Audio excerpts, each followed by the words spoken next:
एक दिन सुलोचना अपने दोनों बेटों की कुंडली लेकर पंडित जी के पास जाती है और कहती है, पंडित जी, यह मेरे बड़े बेटे आकाश और छोटे बेटे रौनक की कुंडली है। उन दोनों के लिए कोई अच्छी गुणकारी, सुशील और गोरी लड़कियों का रिश्ता ढूंढना। सुलोचना बहन, जैसी लड़की तुम्हें चाहिए ऐसी एक कन्या मेरी नजर में तो है, जो सुंदर और सुशील दोनों है। तो फिर देर किस बात की पंडित जी?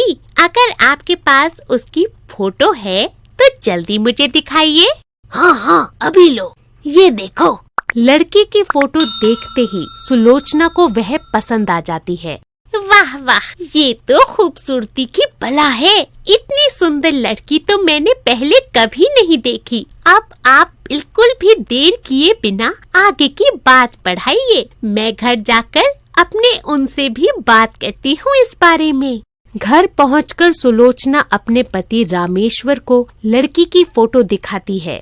ये देखिए जी, चांद का टुकड़ा ढूंढ के लाई हूँ मैं अपने आकाश के लिए। मुझे तो अपने रौनक के लिए भी ऐसी ही सुंदर और सुशील लड़की चाहिए। एक तो मैंने ढूंढ ली है, अब दूसरी ढूंढना बाकी है। देखो सुलोचना, तुम चाहे कितनी भी लड़कियां ढूंढ कर लाओ, लेकिन मेरी नजर में तो एक ही लड़की है जिसकी शादी मैं अपने बेटे से करवाना चाहता हूँ। हाँ, पता है मुझे तुम अपने दोस्त जगदीश की बेटी की बात कर रहे हो, लेकिन आप तो जानते ही हो ना कि वो कितनी काली है। वो हमारे बेटे के साथ बिल्कुल भी अच्छी नहीं लगेगी। वह दोनों बात कर ही रहे होते हैं कि तभी उनकी बेटी प्रिया वहाँ आ जाती है। मम्मी बिल्कुल ठीक कह रही है पापा, वो काली कलूटी अपने आकाश भाई के साथ अच्छी नहीं लगेगी। मैंने अपने दोस्त को वादा किया था कि मेरे घर की बड़ी बहू तो उसकी बेटी ही बनेगी और मेरे बेटे आकाश की शादी तो उसी से होकर रहेगी। इतना कहकर वह वहाँ से चला जाता है। पता नहीं क्या जादू कर दिया है उस काली कलूटी ने इन पर, लेकिन अगर वो काली लड़की मेरे घर की बहू बनेगी तो मैं उसका जीना हराम कर दूंगी। सिर्फ तुम ही क्यों मम्मी, मैं भी उसे जीने नहीं दूंगी। उधर रामेश्वर भी अपने दोस्त के घर पहुंच जाता है। अरे जगदीश, कहाँ है भाई? अरे रामेश्वर, आजा। आज मैं तुझसे बहुत जरूरी बात करने आया हूँ। मैं अपना किया वादा तुझसे निभाने आया हूँ। आज मैं अपने बेटे आकाश का रिश्ता तेरी बेटी कविता के लिए लेकर आया हूँ। यह तू क्या कह रहा है रामेश्वर? मजाक तक तो ठीक था, लेकिन तू जानता है ना, हमारी हैसियत नहीं है तुम्हारे साथ रिश्ता जोड़ने की। हम कहाँ और तू कहाँ? ऐसा फिर कभी मत कहना, समझा? रिश्तेदारी ऊंच नीच देखकर नहीं की जाती, और तू तो मेरा बचपन का दोस्त है। ऐसा कहकर जगदीश और रामेश्वर गले लग जाते हैं। एक तरफ रामेश्वर अपने बड़े बेटे का रिश्ता कविता से तय कर देता है, तो वहीं दूसरी तरफ सुलोचना भी अपनी पसंद की लड़की कृतिका का रिश्ता अपने छोटे बेटे रौनक के साथ पक्का कर देती है। कुछ दिनों बाद दोनों की शादी एक ही दिन हो जाती है, और अब वो दिन भी आ जाता है जब आकाश और रौनक अपनी अपनी पत्नियों के साथ गृह प्रवेश की रस्म करते हैं। लेकिन गृह प्रवेश के समय सुलोचना केवल कृतिका का ही स्वागत करती है और कविता की आरती तक भी नहीं उतारती। कृतिका बहू, आओ, अंदर आओ। तुम्हारा तुम्हारे नए घर में स्वागत है। तुम्हारी खूबसूरती ने तो इस घर में 4 चांद लगा दिए हैं। तुम्हारे आने से हमारे घर की शोभा और भी बढ़ गई है। तुम भूल रही हो सुलोचना, इस घर में एक नहीं बल्कि 2 बहुएं आई हैं, और तुम्हें उन दोनों को ही समान दर्जा देना होगा। अपना मन मारकर सुलोचना कविता का भी स्वागत करती है। यह सब देखकर कविता को बड़ा अजीब लगता है, लेकिन वह किसी से कुछ नहीं कहती। इसके बाद सुलोचना अपनी छोटी बहू से कहती है, अरे कृतिका बहू, शादी की इन सब रस्मों में तुम बहुत थक गई होगी। अब तुम अपने कमरे में जाकर आराम कर लो। सुलोचना रौनक और कृतिका को अपने कमरे में भेज देती है। यह देख रामेश्वर भी कविता से कहता है, कविता बेटा, अब तुम भी जाकर आराम कर लो। आकाश बेटे, इसे कमरे तक ले जाओ। हाय हाय, आपको बड़ी जल्दी पड़ी है इसे आराम करने के लिए भेजने की। आपको नजर नहीं आता क्या घर में कितने सारे काम पड़े हैं? अरे ब्याह वाला घर है, कितना काम बाकी है। कविता बहू, तुम मेरे साथ आओ। सुलोचना उसे अपने साथ किचन में ले जाती है और कहती है, यह सारे बर्तन धो दो। कल तुम्हारी पहली रसोई है तो सारा किचन साफ हुआ होना चाहिए। यह कहकर सुलोचना अपने कमरे में आराम करने चली जाती है और बेचारी बड़ी बहू किचन में सारे बर्तन धोकर अच्छे से किचन की साफ सफाई करती है।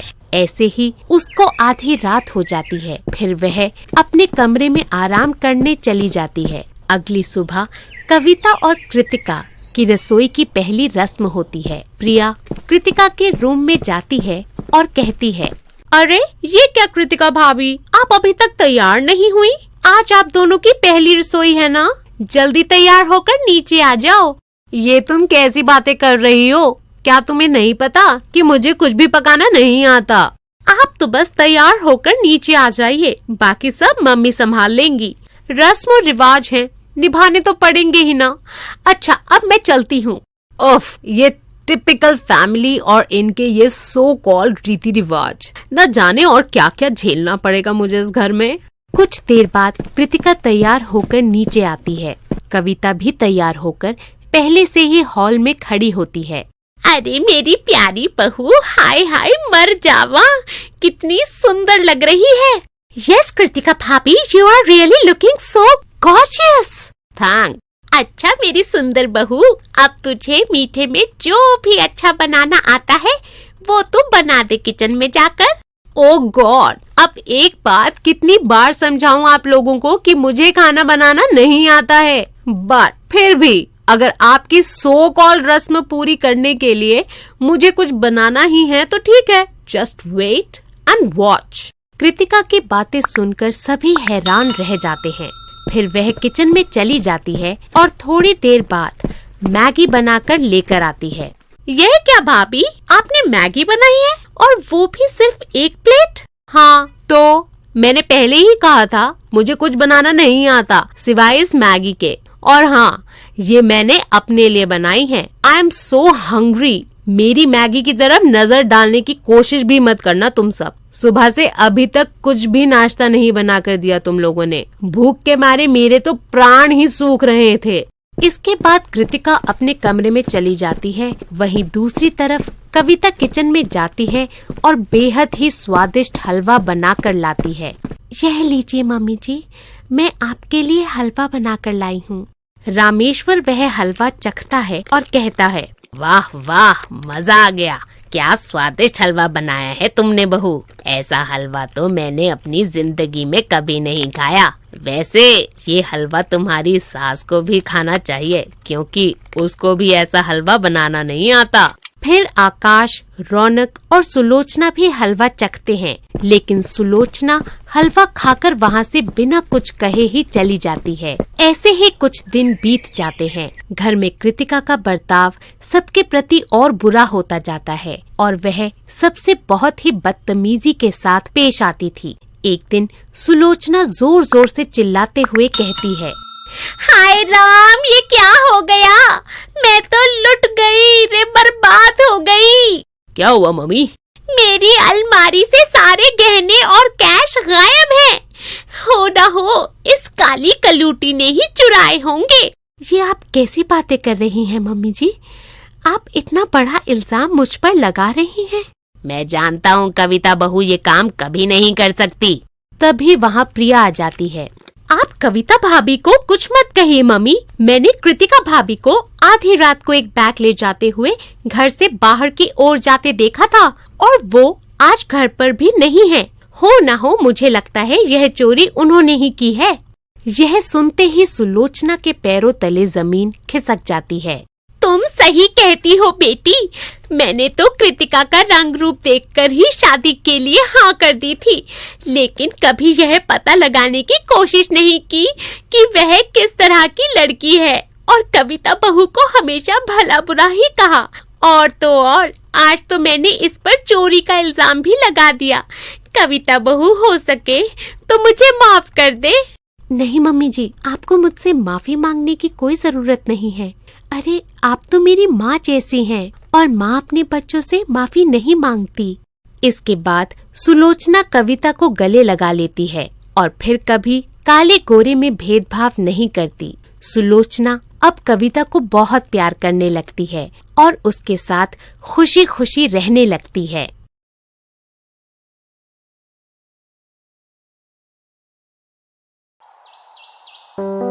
हाय, देखो तो ये महारानी अभी तक बिस्तर पर पड़ी हुई है। सुबह के 7 बज रहे हैं और इस महारानी को तो सोने से ही फुर्सत नहीं। ओए महारानी, जल्दी उठ, बाथरूम में कपड़ों का ढेर लगा हुआ है, धूप निकलने वाली है, जल्दी से उठ और सारे कपड़े धोकर सूखने के लिए छत पर डाला। और हाँ, उसके बाद बर्तन भी धो देना। माँ, मुझे बहुत तेज दर्द हो रहा है, बुखार भी लग रहा है। यह नाटक ना मेरे सामने मत करना, मुझे सब पता है। तू कपड़े धोने से बचने के लिए ये सब बहाने बना रही है।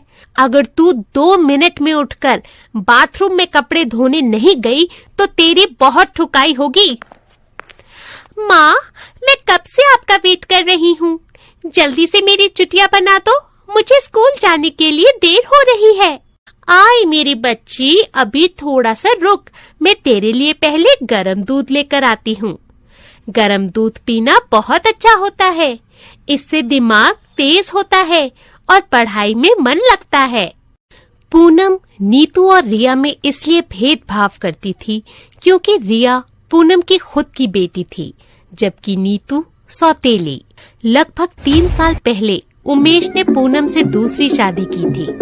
पहली पत्नी रजनी के गुजर जाने के बाद नीतू की देखभाल के लिए उमेश ने पूनम से दूसरी शादी की थी। उमेश शहर में काम करता था और पूनम दोनों बच्चों के साथ गांव में रहती थी। शादी के बाद पूनम ने नीतू पर अत्याचार करने शुरू कर दिए। वह नीतू के साथ हर समय अपना सौतेलापन दिखाती थी, जिस बात से उमेश बिल्कुल बेखबर था। और जब कभी वह गांव आता तब पूनम नीतू के साथ अपनापन दिखाने की कोशिश करती। मैं रिया को स्कूल छोड़ने जा रही हूँ, जब तक मैं आऊँ तब तक सारे कपड़े धोकर रखना, समझी? और खबरदार, जो तूने फिर कोई बहाना बनाने की कोशिश की। पूनम के जाने के बाद नीतू अपनी मरी हुई माँ की तस्वीर से बात करते हुए कहती है, माँ, तुम मुझे छोड़कर क्यों चली गई?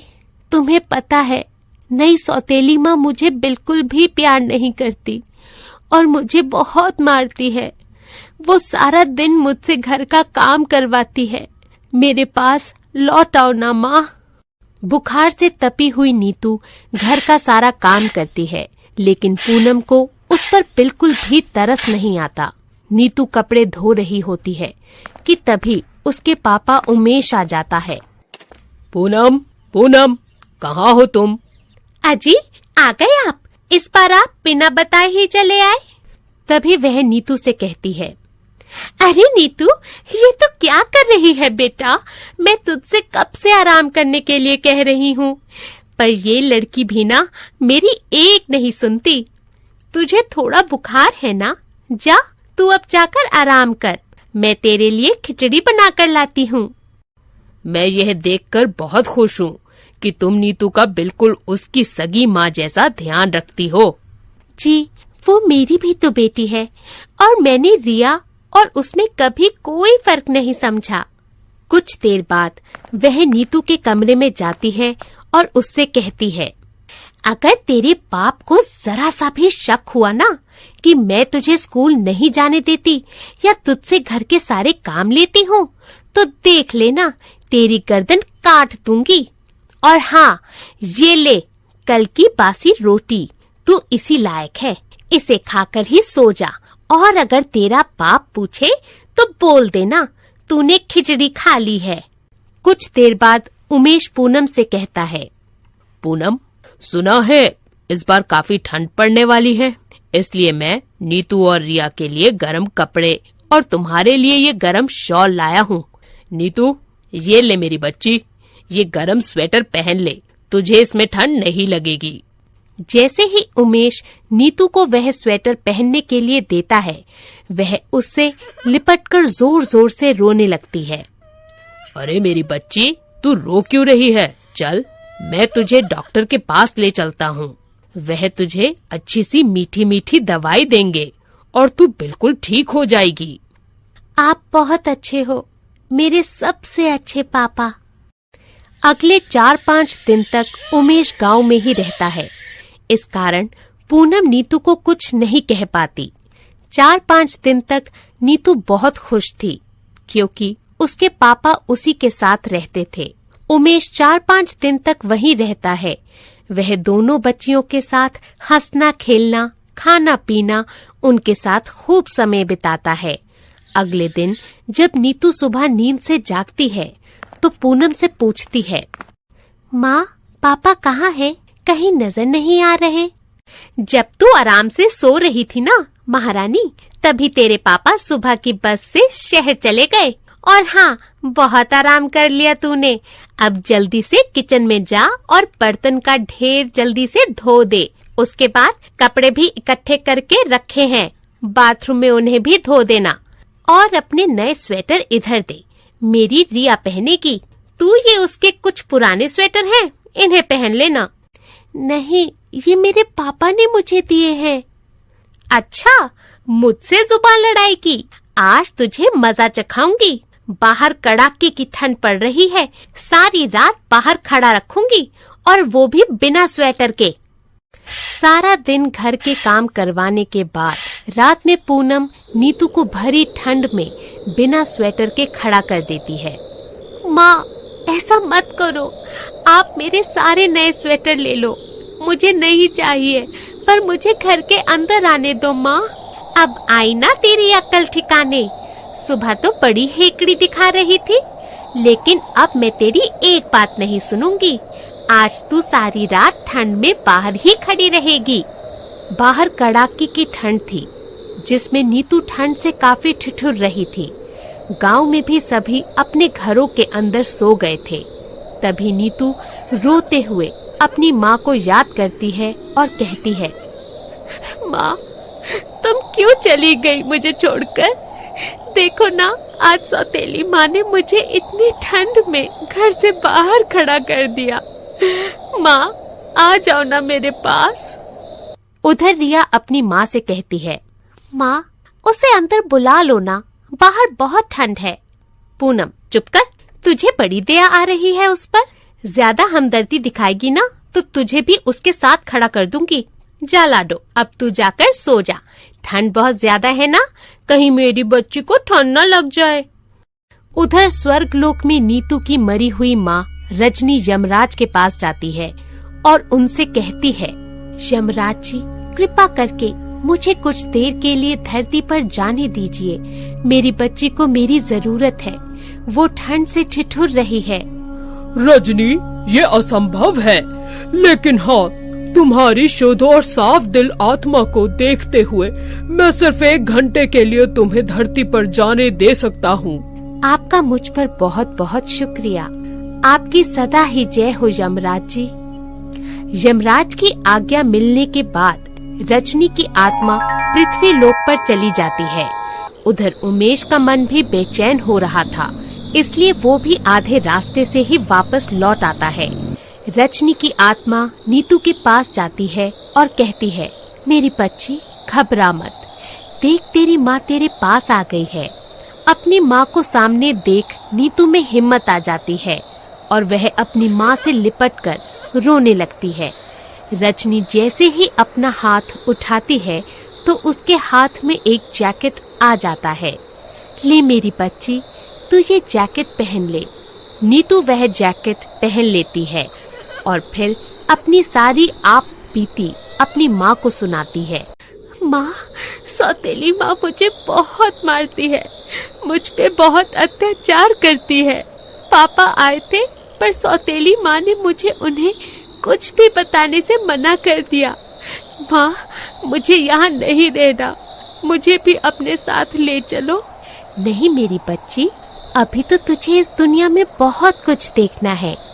तभी वहाँ उमेश आ जाता है और वो उन दोनों की सारी बातें सुन लेता है और बेहद गुस्से में आ जाता है और रजनी से कहता है, रजनी, मुझे माफ कर दो।